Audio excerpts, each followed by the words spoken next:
is up, everybody? Welcome back to another episode of the 23 Personnel Podcast. I am your host, Spencer, joined as always by Michael. Michael, what's up, man? Well, I think I've slept on this game a little bit. I'm On more which one? prepared. Yeah, well, the football game, the one that Tech lost by one this weekend, and I think I'm more mentally sound today. How are you? Uh, Not ready to get hurt again, so I'm just all of the pessimism, all the cynicism. Yeah, we're gonna do a final wrap on TCU if that's something you're interested in. We're gonna talk about that. We are going to talk about the soccer game from Friday night. Briefly set up the Big 12 tournament, and then do our injury update and look ahead to Iowa State. So I think actually we should start with soccer, Michael. The first game, first match of the season I watched. Um, so context, I don't know if Big 12 refs are always that bad, but the that guy, the referee, the head man, missed two blatant handballs, one against each team in the box that should have been penalties, but the one against Texas Tech, sorry, the one that Texas Tech kicked and hit the BYU player was especially egregious. Like it wasn't even close. It hit her in the forearm. Was like whatever. It would have ended up giving Texas Tech a penalty kick there in the late stages of the game when Texas Tech, um, I believe the game was tied. It was 1-1. Yes. Mm. Um, they didn't, and it felt like not even that long following that, um, he gives a very late penalty call for BYU that gives him a free kick that they end up scoring off of, um, which definitely sets the rest of the game into the frenetic, scrambling, have to try to win that game. Um, so I hate it that was the first game of the season I watched, and like it had Big 12 title, big regular season Big 12 title implications, and it didn't work out, man. Yeah, a very tough loss. Texas Tech needed to win. We talked about some scenarios where Tech could possibly win, TCU could tie, some other things, but TCU was up I think 2-0. I think they ended up winning 3-0 on their road trip to Stillwater. So Texas Tech needed a win to, at minimum, tie for the regular season championship. And 37 seconds left, went from a tie to a loss. Just really tough to see that. BYU, I believe both of their goals were scored on some sort of free kick or penalty kick. Yeah, the first one came. They were like right outside the box, um, and it was like I'm not sure what else you could have done to defend it. They had two different runners come up. Uh, the first one obviously faked like she was going to take it. Second one drilled it, and it was so close too. It was like there wasn't not much else that you could have done with that. Right. I mean, you'd need a slender man to be your goalie and to possibly have much of a chance there, or a mind reader, one or the other. But Yeah, still, an excellent season. I saw another stat today. I think this is the one of the few times that a team has scored 40 goals in back-to-back years ever in D1 soccer.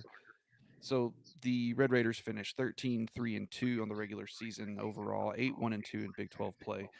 They will be the number 2 seed in the Big 12 Soccer Championship in Kansas City. Living up to our name, we're only taking 12 teams to this tournament. UCF, Iowa State, Houston, and Kansas State will be staying home. They combined for a 3-29-10 record in Big 12 play. So yikes. Kansas State did not win a single Big 12 game.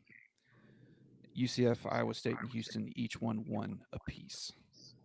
So the tournament actually starts Wednesday, October 30th. That is where Tech will find out who they will play.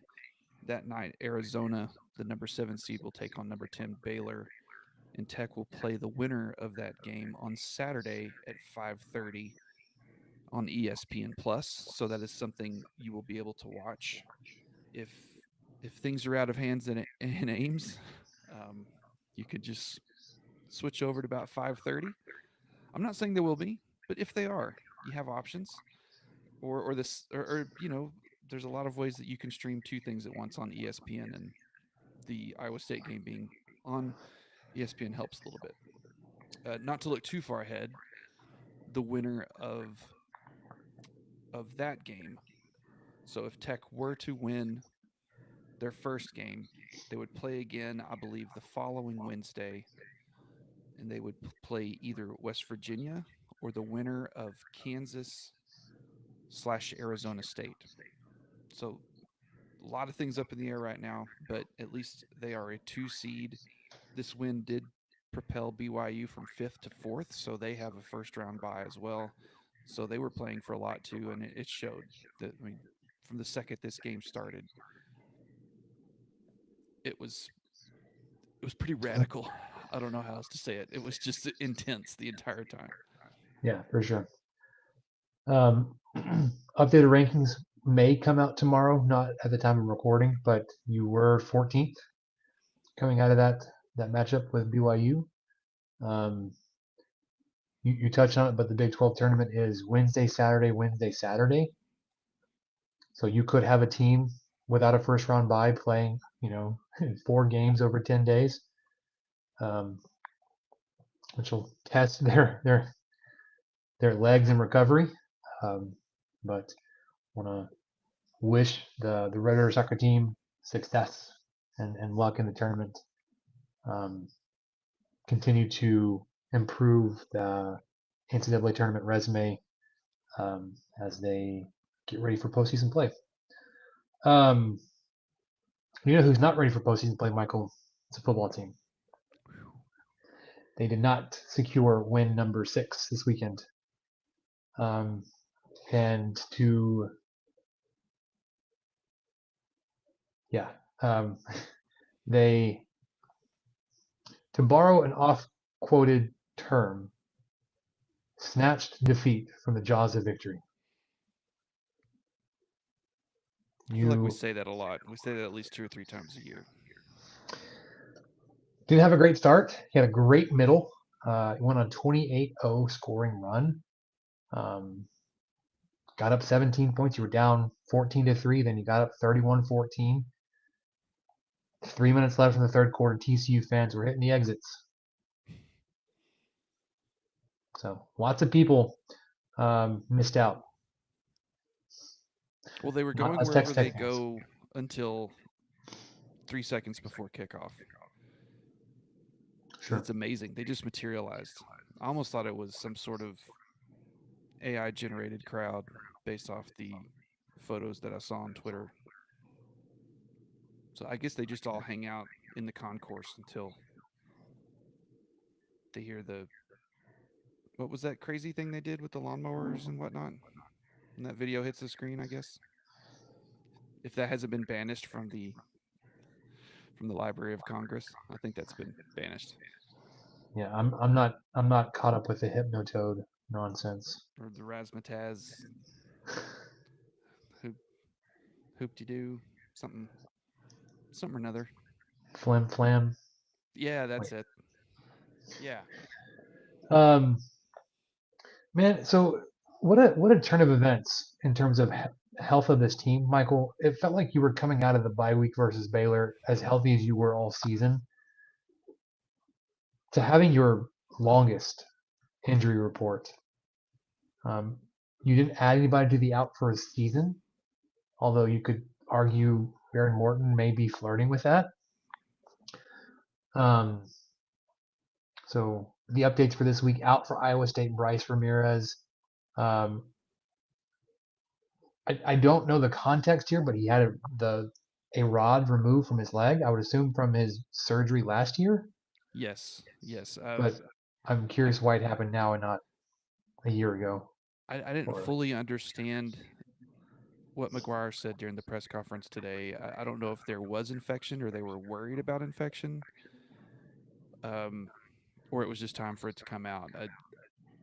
I didn't fully get that, but yeah, yeah, he had surgery this last week. He was walking on it the next day, but McGuire was hopeful that he would come back at all, so he might be eventually added to that out for season list. And man, kind of when you go back and you realize how miraculous it is that he's able to walk, period, and if he's having any trouble at all with it, I I feel like if it were me, I would probably tap out at this point. But obviously it's up to sure. him and what's best for him and in his career and what he feels like he can do physically. Yeah. Um, but then the questionable list is quite lengthy. Dre McRae head, we saw him not play this past weekend in Fort Worth. Marcus Ramon Edwards head. Davion Carter was in and out a lot during that game with a knee. Safety Devin Cromwell. Safety Chapman Lewis. Obviously, those two guys play the same position, both dealing with the shoulder. Cornerback Marion Horn, shoulder. Cornerback Braylon Lux, shoulder. I didn't even catch this going into the game, but Dalton Merriman didn't play with his head injury. Dylan Shaw, I guess, was upgraded from out to questionable with his hand injury. And then obviously the big one was Baron Morton and his non-throwing shoulder. Um, as one is to expect from one Don Williams, he asked about the injury update. Um, Coach McGuire said that the further evaluation did not show any structural damage. Potentially could be back for the game this weekend, especially considering that it's not his throwing shoulder. But I don't know. I don't know if I have high hopes for seeing him this weekend or not.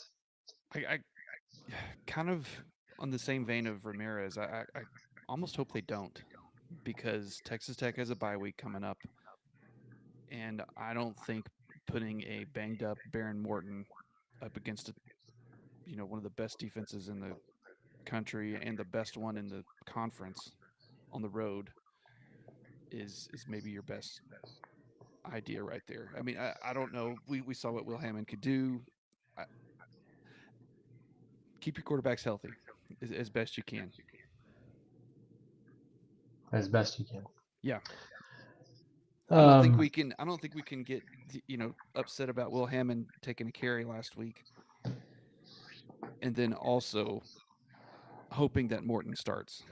That's kind of going against yourself because you don't want your quarterback to get hurt, but do you want to start your hurt quarterback? I don't think so. I don't think that's the way to go.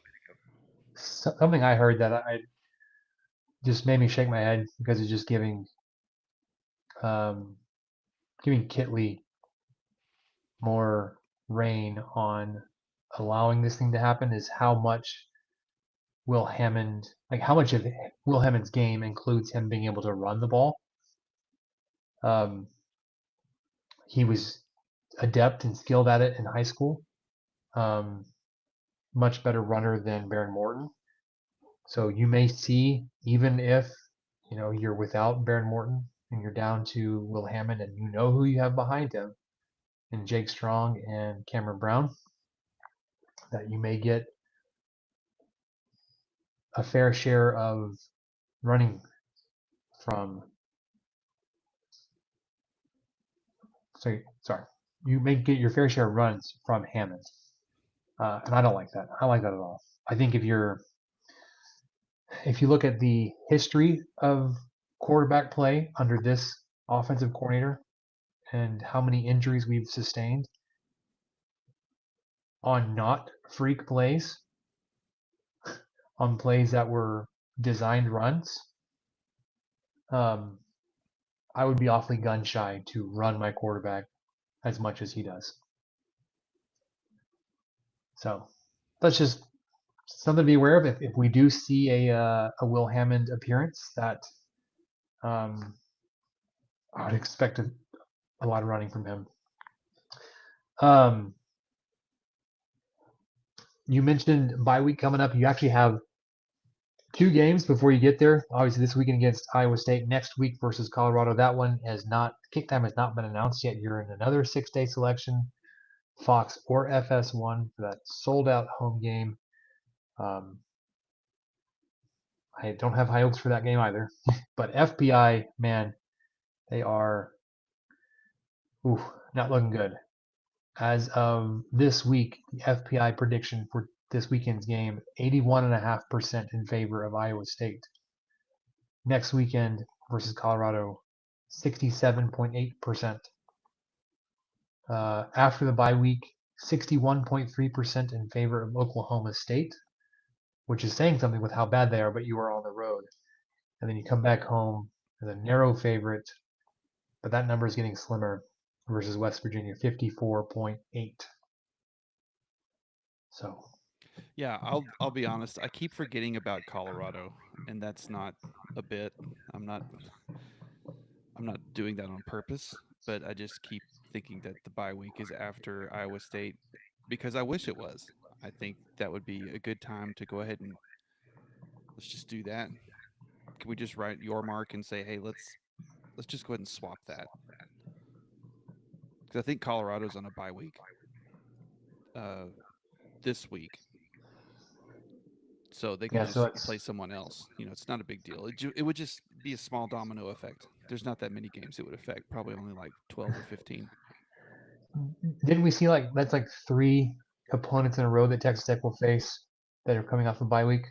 Yes, hat tip to Alan Corbin who tweeted that the other day, and we could even go a step further and say that 4 out of 5 opponents in a row will be coming off of a bye week. One of them obviously was Baylor. Now, last week that doesn't apply against TCU, but it will apply against Iowa State. Iowa State was idle last week. Colorado is idle this week, and then both Texas Tech and Oklahoma State will be coming off bye weeks heading into Stillwater.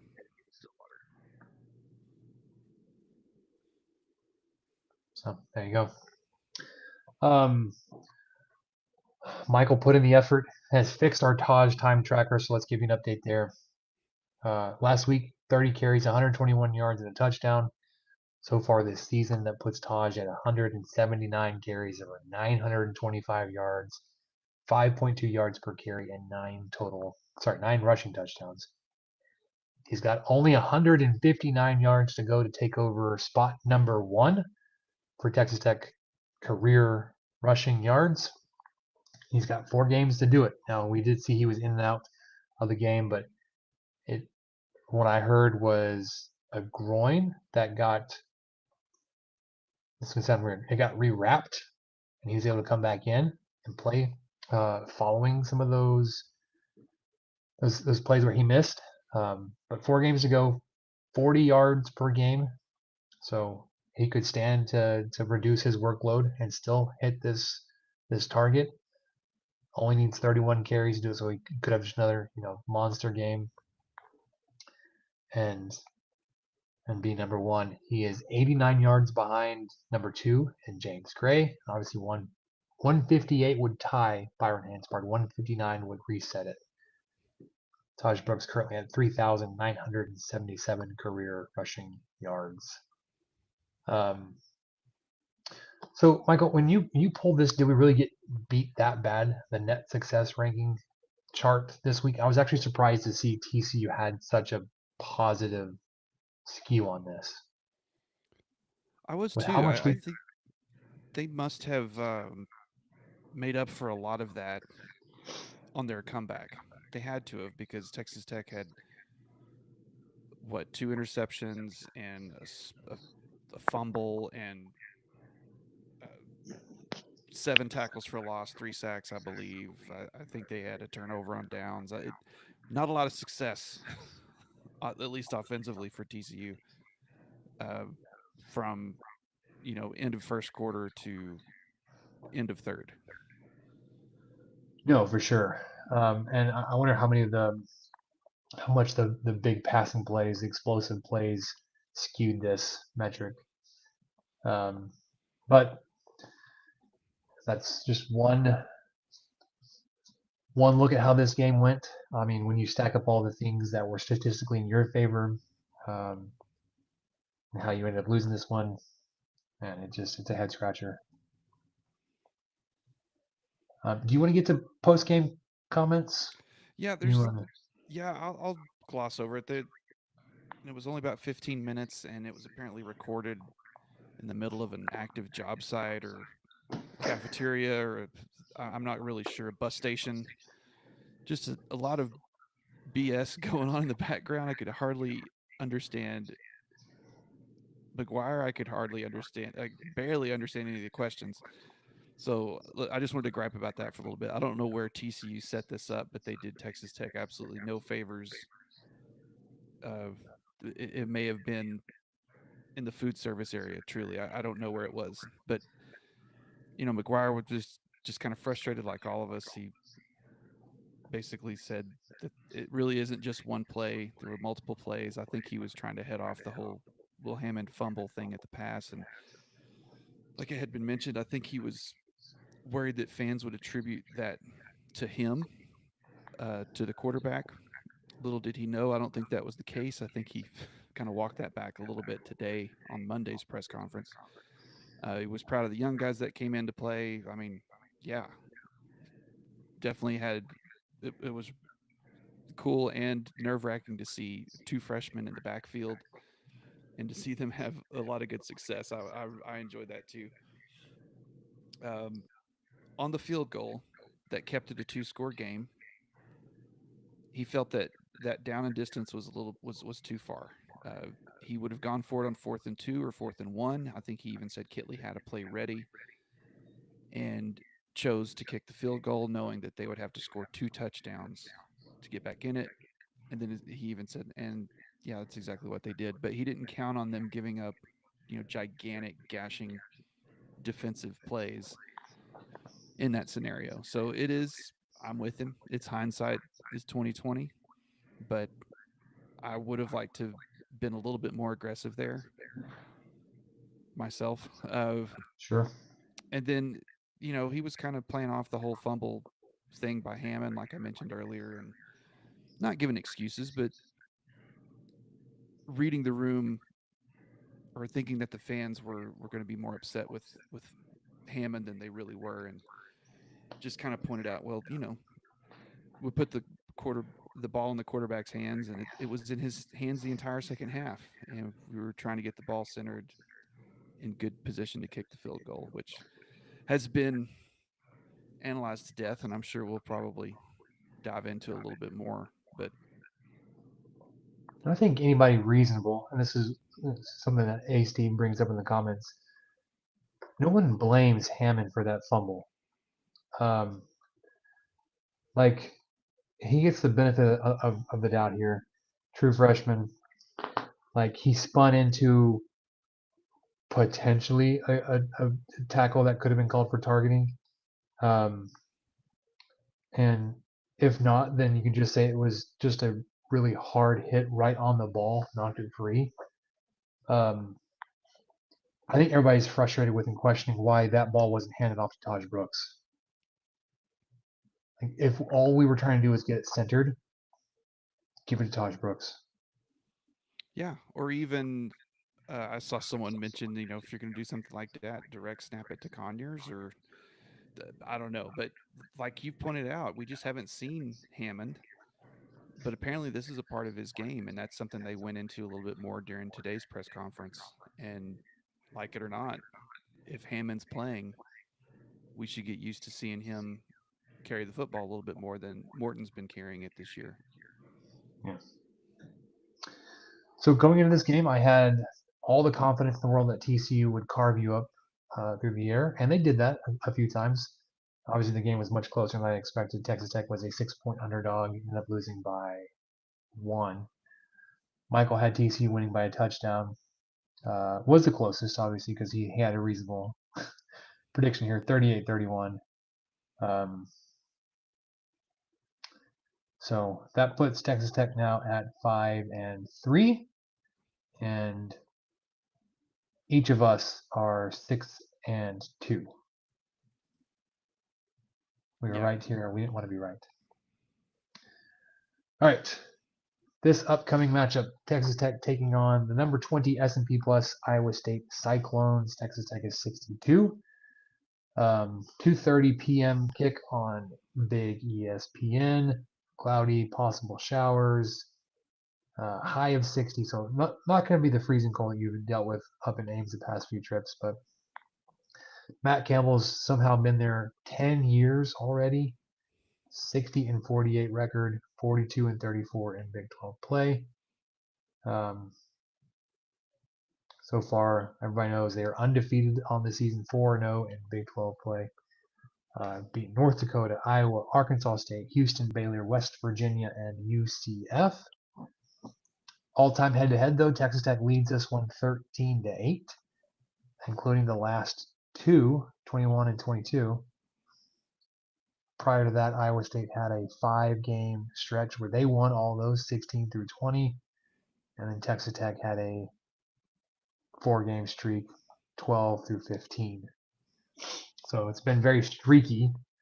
Um, I know she left off the 2011, which would have broken up the Texas Tech streak. The 2011 game was where you were coming off of beating Oklahoma and Norman, and then I think you Mm. lost at home like 41-7.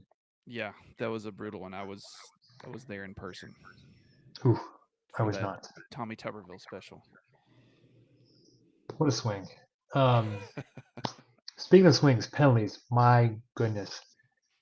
Texas Tech 60 penalties on the season for 484 yards. Iowa State only at 23. They are averaging 3 penalties per game for 176 yards. I feel like you've had a game that had 23 penalties and 176 yards. Um, First in the Big 12 in penalty yards per game. First in the Big 12 in total penalties are Iowa State in terms of the least number. Um, Texas Tech is the worst. Yeah, so most penalized team versus least penalized team at at their own house. Texas Tech, to their credit, has really cleaned things up the last few games. I believe they had 4 maybe against TCU, and really only a handful against Baylor, which doesn't help. Just shows how much you got your tails kicked. But the penalties weren't the problem, so that's good. That's what maybe that's the one thing that was fixed during the bye week. We'll see. Excuse Special me. I'm teams so though. sorry. Oh, you're good. Special teams. Tech still 32 of 32, still perfect. Not still. They weren't 32 of 32 last week, but they are perfect on extra points.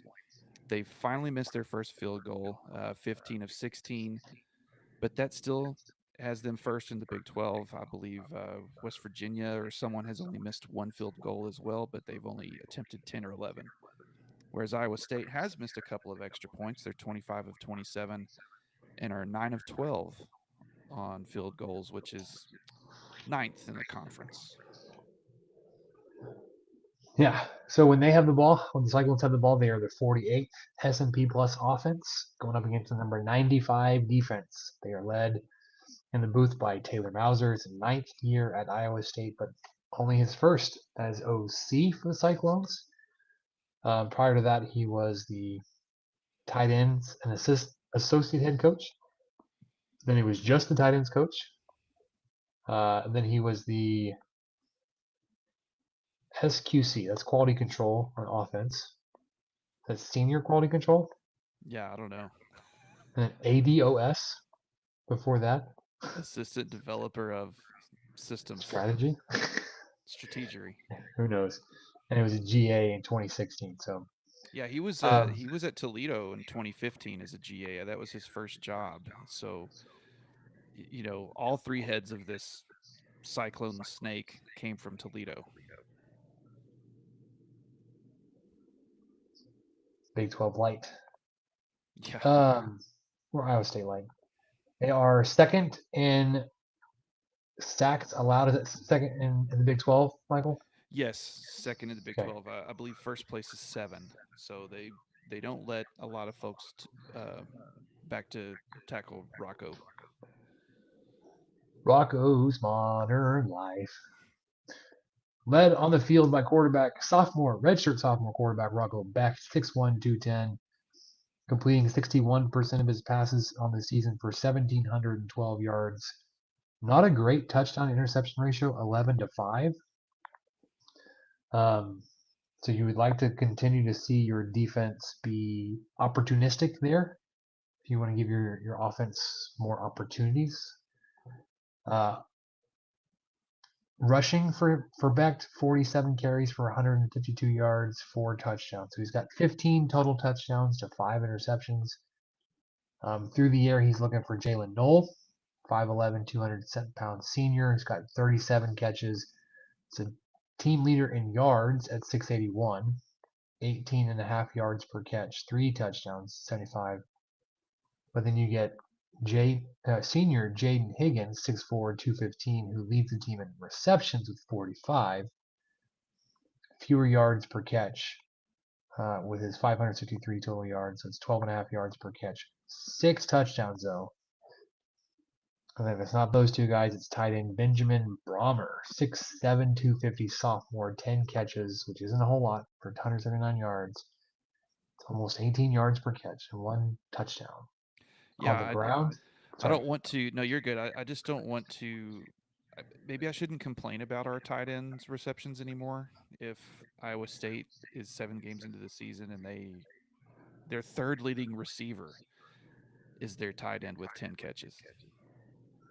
No other receiver had more than I think 4 or 7 than those three that we mentioned. So not a pass heavy attack, and just kind of odd because Iowa State has had Kolar or whoever it was. It seems like they always had these gigantic tight ends the last several years that were huge parts of the offense. But Yep.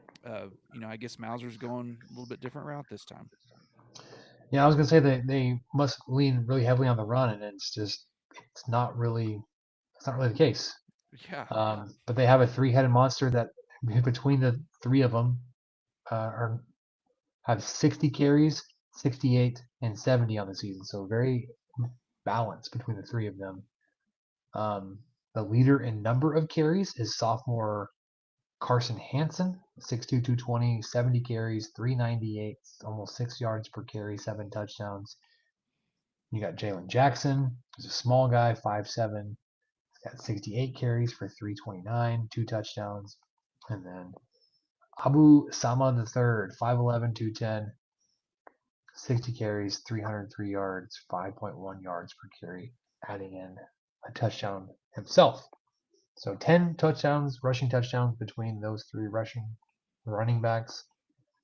Um, so in total for the offense, they are putting up 252 passing yards per game at 8.3 yards per attempt, which is up there. At least what Texas Tech is allowing. They're running for 186 yards per game at 4.7 yards per carry. Texas Tech is allowing 158 yards per game at 4.7 yards per carry. Cyclones are converting 45 and 89% of their third and fourth downs, scoring 32%.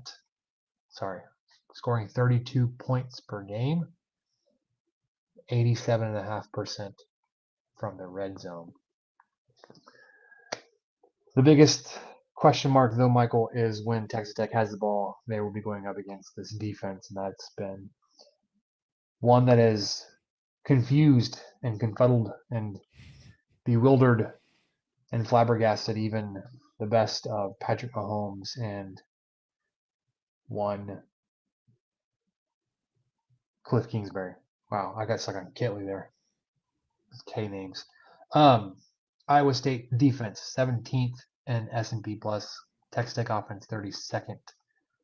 John Haycock is in his ninth season at Iowa State. Number one scoring defense in the Big 12, allowing less than 15 points per game. They are not disruptive. They are as disruptive as Texas Tech is. Tied with Tech for last in the Big 12 in sacks. yeah, that surprised me. I assumed that a defense of this caliber and would just be racking up the sacks and just getting to the quarterback nonstop. But yeah, tied for last, 9 sacks on the year, same as Texas Tech. But obviously getting the job done. Someone who is good at defense X's and O's will will do a better job explaining as to why this is happening. But yeah, this team just absolutely has a killer secondary. It seems like, and they don't get to the quarterback that much. I'm just kind of surprised by that. Yeah. Schematically, strategically, what we see is they show a very soft coverage and they dare you to run into that box. But by the time that the ball is snapped or you get, you make your read, you snap the ball, that box is no longer a light run into type of box. They backfill very quickly. Um, as a unit, they have 40 tackles for loss, 9 sacks, 12 interceptions, 17 pass breakups, and 19 quarterback hurries. Led on the season in tackles by linebacker Cooper Abel, 6'4", 240 sophomore, 41 tackles, 21 of those are solo, 4.5 tackles for loss and a sack. Then you've got two defensive backs behind him, John Yeah, Tez Williams and Malik Verdon. John Tez Williams leads the Big 12 in interceptions with 4. yeah. And Verdon, I kind of put stuff out of order here. He's actually the leading tackler with 53 tackles on the year, 25 solo. I just wanted to point out that uh, Cooper had 4.5 TFLs, but Verdon also has a forced fumble and an interception. And then down to the big man, defensive lineman J.R. Singleton, 6'2", 305, redshirt senior, 16 tackles, 6 of solo, and he's got 3.5 tackles for a loss. And he has recorded 3 of their 9 total sacks. So a big guy that's going to be tough to block up front for Texas Tech's offensive line. For sure. Um, these numbers, like, they don't even seem real. When we talk about the defensive numbers they've given up on the season. 134 passing yards per game at 4.9 yards per attempt. 170 rushing yards per game, which feels pretty high, honestly, Mm-hmm. but 5 yards per carry. They're allowing teams to convert 40% of their third downs, 56% of fourth downs, but only 14 points per game. Whereas Texas Tech is putting up 288 passing yards on 7.1 yards per attempt, 169 rush yards per game at 4.7 yards per carry, um, scoring 38 points per game, including just about 95% from the red zone, which is still first in the Big 12. The CFB graphs for this game, Michael, show a very paltry 15 to 85 margin towards Iowa State in a 37-23 type of outcome. That defense is something else, man. Yes. Not looking forward to this. Whether Morton started healthy or if Hammond's starting, this is really going to be a tough, tricky defense. I might be a little bit more confident if Morton was in there, just because he's obviously seen more playing time at Texas Tech. But it won't be the first time that I think we've thrown a fresh QB to the Wolves up in Ames with no other option. Or no, what was that? I think was it Bowman? That was Bowman's first game back or something one year.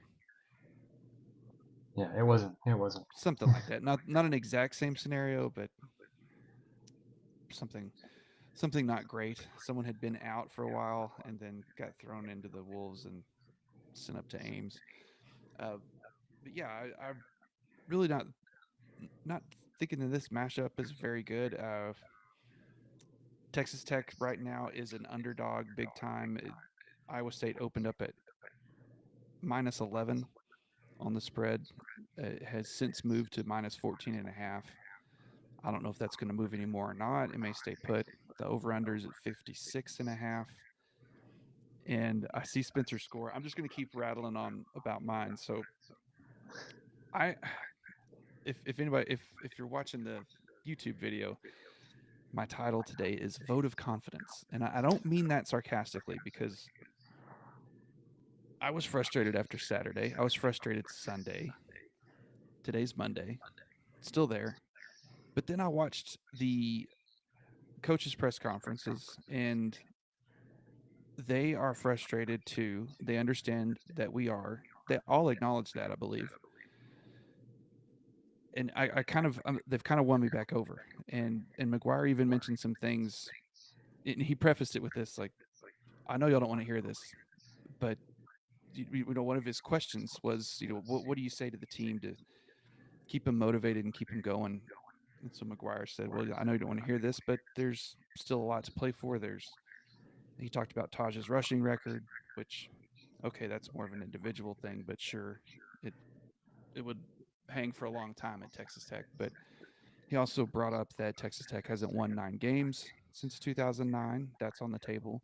Texas Tech hasn't won 4 bowl games in a row since Mike Leach was here.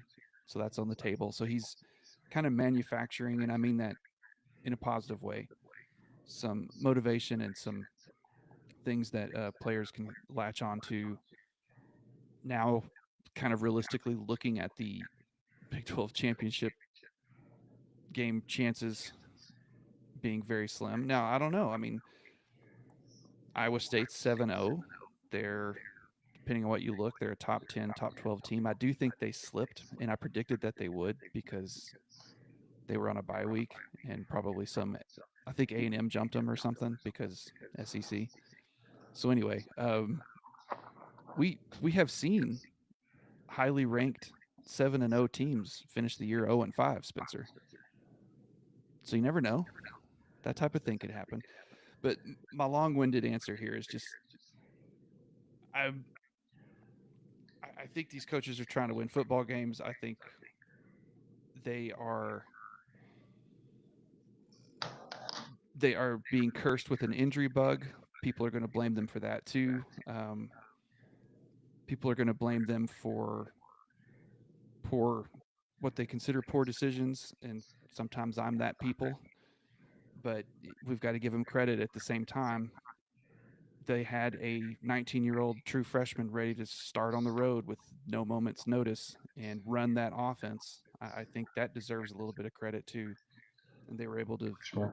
throw in some guys on the defensive side.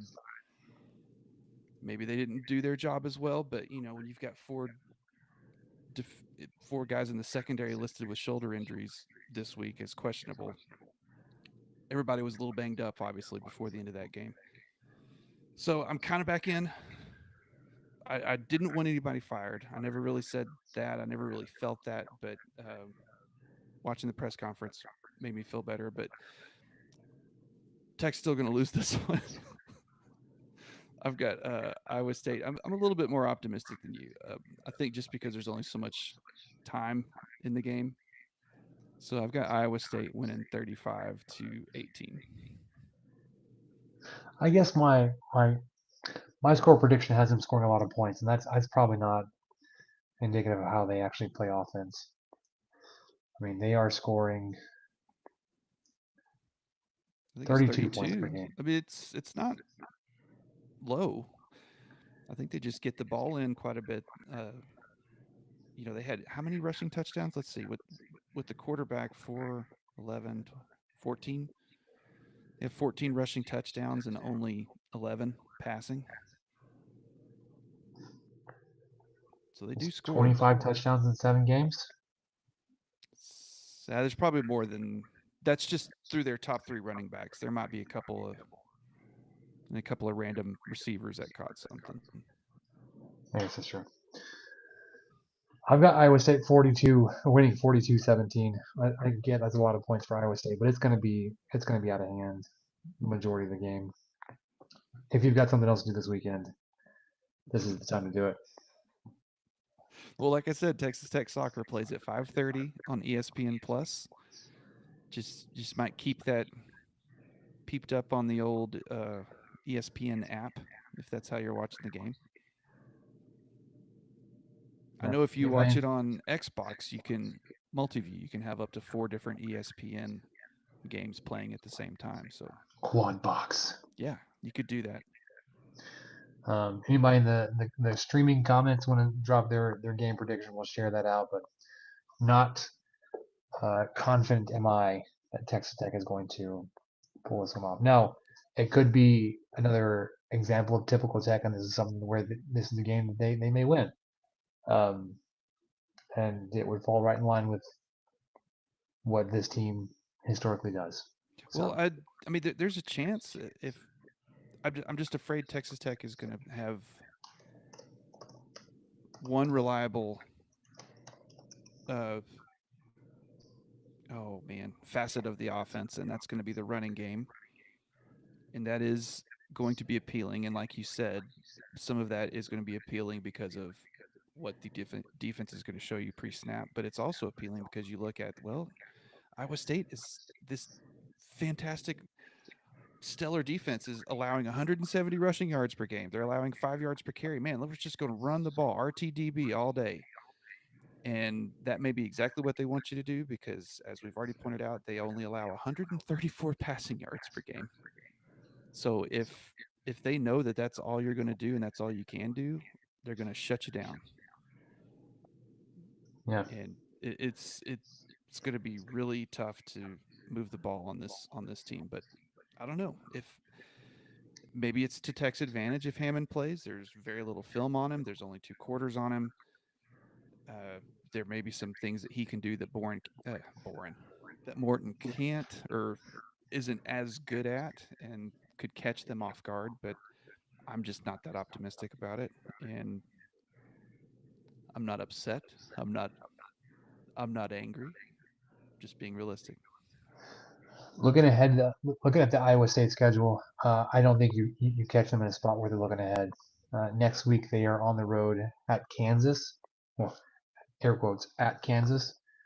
Um, they're back home to host Cincinnati on the road at Utah. They don't get Farmageddon until November 30th. So you're not going to surprise them.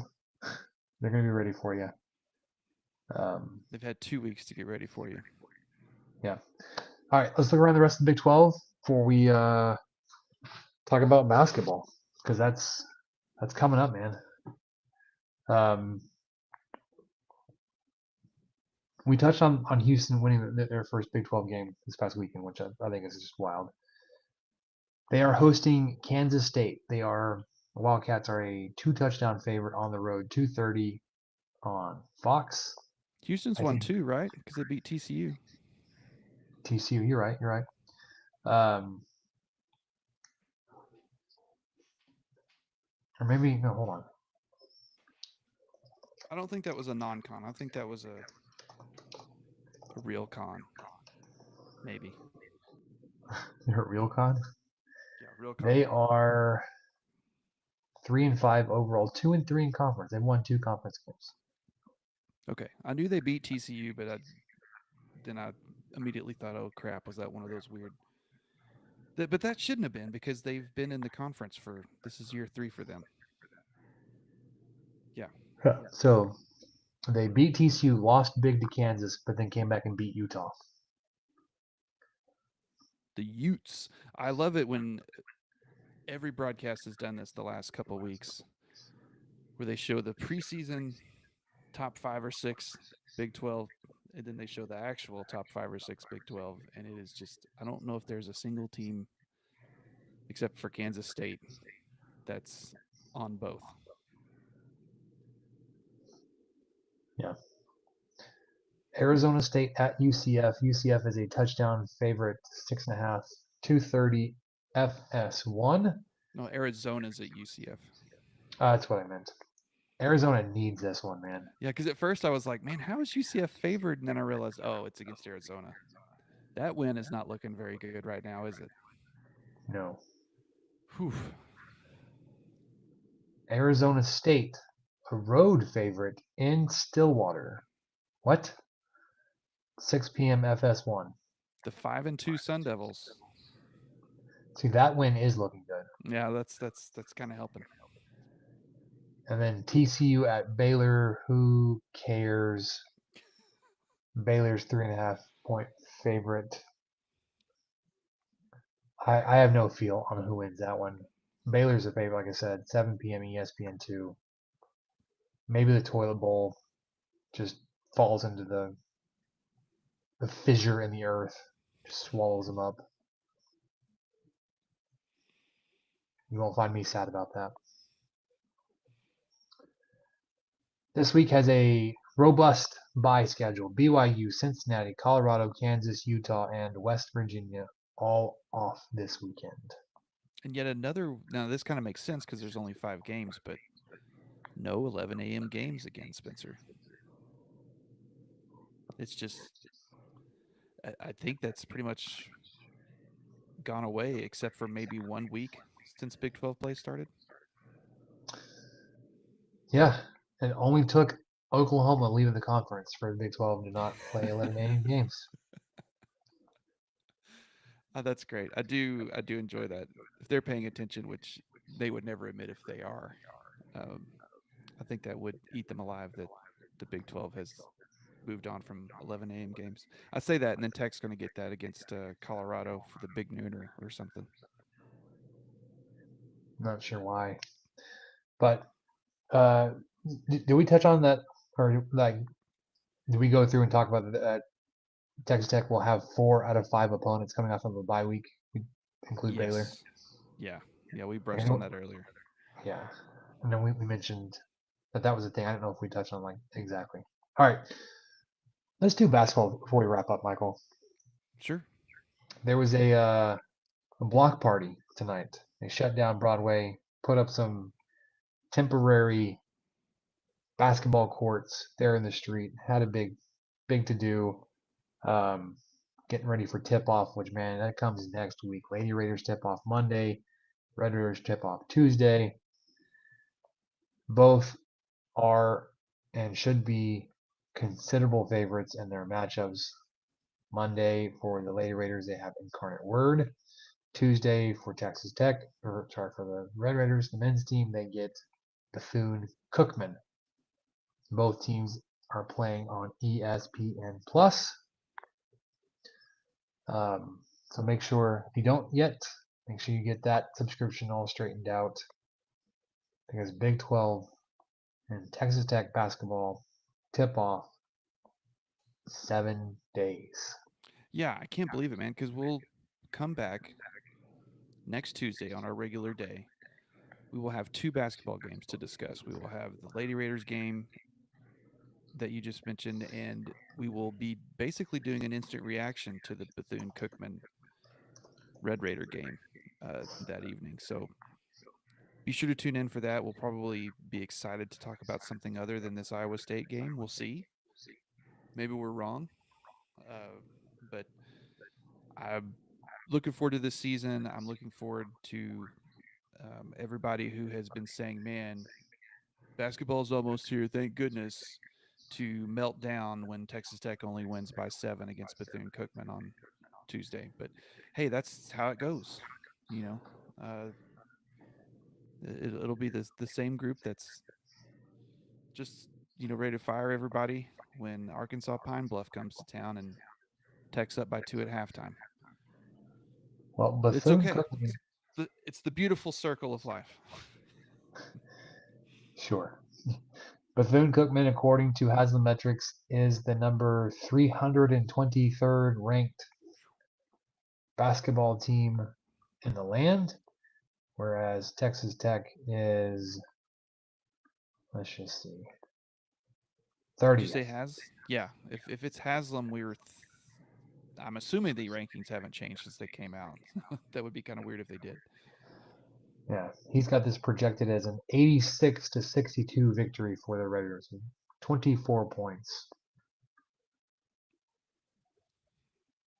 Love to see it. Yep. And then you get Northwestern on Friday. So our instant reaction, I don't know if you said this when I was messing around with the website. Instant reaction to the football game will also have Northwestern State to talk about. That's true. And Oh no, I've got the wrong week. The Lady Raiders play on a Saturday, the 16th, versus Washington State. So that's actually during the bye week.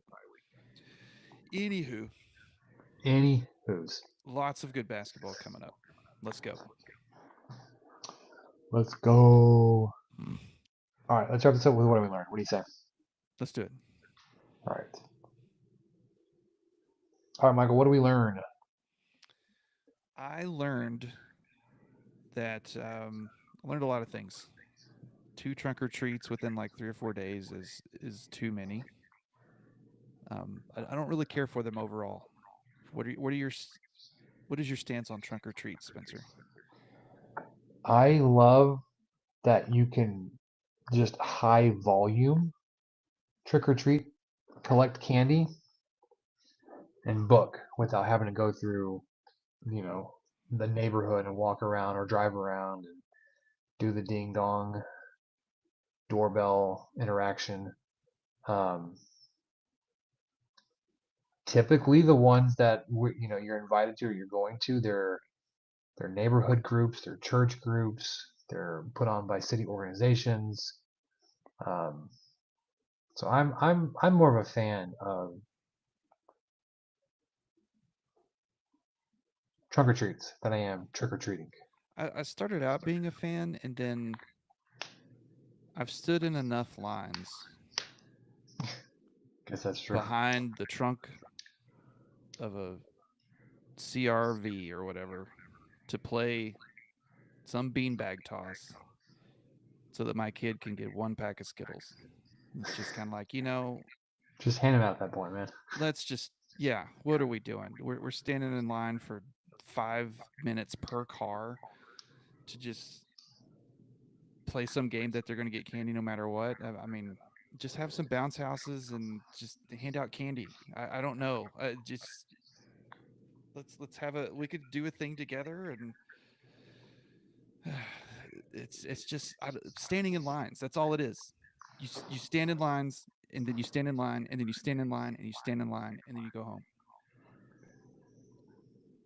Yeah, so you got to hit it like I guess a little bit smaller of a trunk or treat then, but Yeah, and then the logistics are I see where you're weird. coming from.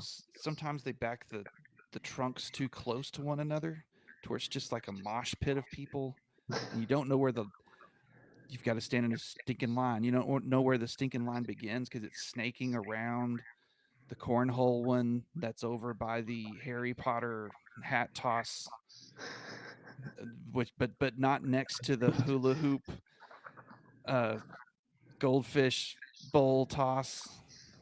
Not that one though. You're too far. That's not you're not in that right line because you got confused because someone was just standing there waiting for their child because they have a stroller full of 7 kids and they just that's where they the only place they can stand. Anyway, I learned that I think after all of the ones I've been to, I've about pegged it out. That's about as many as I can withstand without being a grumpy Gus. So I'm going to try to be better next year. But good news. Have you had Sonic's pickle fries, Spencer? Have they are a family favorite of ours. They are, man. They I was super impressed with that. So we were at the trunk or treat late last night, and Sonic was what the family decided on the way home. And my wife on a whim was like, let's get those pickle fries. And so we got a small order, and we just thought, oh Uh-huh. yeah, let's try it. Why not? All three of us just housed them. We loved them. We were immediately regretting that we got the small, and so my wife went back today and got the large so that we could all have a few more. But man, those are as far as fried pickles go, that's up there, man. That's a very legit way to consume a fried pickle. It's a good surface I area. It's good flavor. No notes. I will tell you, I prefer the hamburger sliced fried pickles. I don't like pickle spears. However, Sonic does these right. Yes, because they slice up the spears to more like strips. They're Yeah, they're more like a French fry than a Yeah. battered pickle spear. They're like a I Texas can't. toothpick, but a pickle.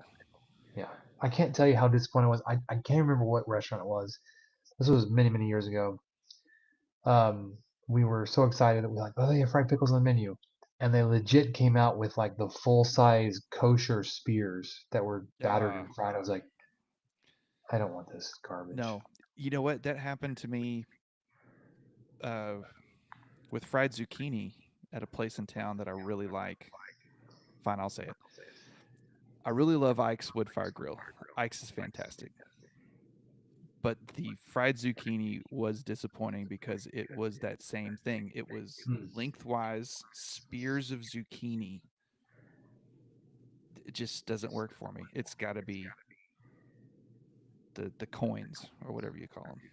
yeah, You but can't go hot dog. You got to go hamburger. yeah, but the spears, the fries at Sonic are done right. Yeah, they are really good. Um, it's hard to find a thing that the Sonic people fry that isn't good. I hadn't Right? had Sonic in a long time, and I just had a good old cheeseburger, and man, still like the tenth time I've said it on this podcast, but one of the best, most consistent fast food cheeseburgers is the Sonic.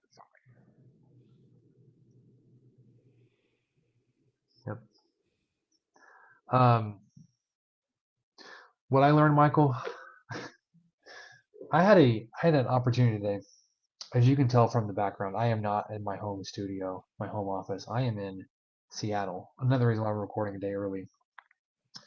Um, one, our travel schedule is stupid. We booked through our travel agent. Um, if all of the flights went from Lubbock to Dallas to Seattle, I couldn't go to Phoenix, couldn't go to Denver. So I was like, this sucks. So on the flight from Dallas to Seattle today, I was directly across the middle of the plane bathroom. Like if it was on like on a row, it was on my row. I was on the aisle seat. There's the aisle, then there's the bathroom. Mm. In that proximity, Michael, I can't tell you how many people don't wash their hands because it was just that many. And it was a long line of people just in and out of the bathroom, obviously not washing their hands. Maybe there's some hand sanitizer in there. As someone who actually used that restroom, I've never used a plain bathroom until today. Oh man, I I've got in only there, I done was it like, once or twice, and I hate it. Did you have to like tilt your head the entire time? no. It was The ones I've facing been into into, the I've had to. fuselage. Like So like, I couldn't even stand up straight yeah. to use the restroom. Very uncomfortable. No, it was pretty cramped, but it wasn't like I was, you know, cocking Yeah. my neck over Well, you're something. probably on a pretty big plane. Sounds like if there was a middle restroom, Yeah, I in the don't know middle of if the I've plane. So ever been on a plane with a middle restroom. there That's were 6 seats across. So three aisle three. mm, Um, I was, yeah. It's just like it's a dead giveaway. If that bathroom door pops open and the toilet is still flushing, you did something wrong. well, maybe they flush last, which is But then you're then counterintuitive. getting your I clean know, hands dirty. I know, but maybe they do. Or they're those really Doesn't. inconsiderate people that shove their dirty foot up to the handle and do it that I way. will. I've been stepping in pee all day. Oh, I can't touch this handle, but I'll put my foot on it. That's the smart thing. That helps people stay safe. Confession. No, you're not. In the You're not a foot handler, are you? in the nastiest of public bathrooms, I will use my foot to flush. You're gonna pull it. You're gonna pull a hamstring for that. But I also Deservedly so. I will go wash my hands. I don't know. I don't see a problem with flushing the toilet with your foot. Mm, I do because some poor bastards just used their hand and touched where your foot was. And they should be going to wash their hands afterwards. Well, yeah, but now they're gonna need like bleach. They're gonna need bleach anyways. Let's be honest. That's fair. All right.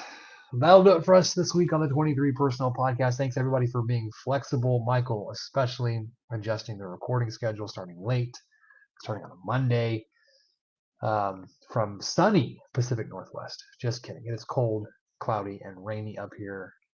Um, that'll do it for us on the 23 Personnel Podcast. We will be back Saturday for a post game instant reaction to the Texas Tech Iowa State game. Until then, we'll catch you guys next time.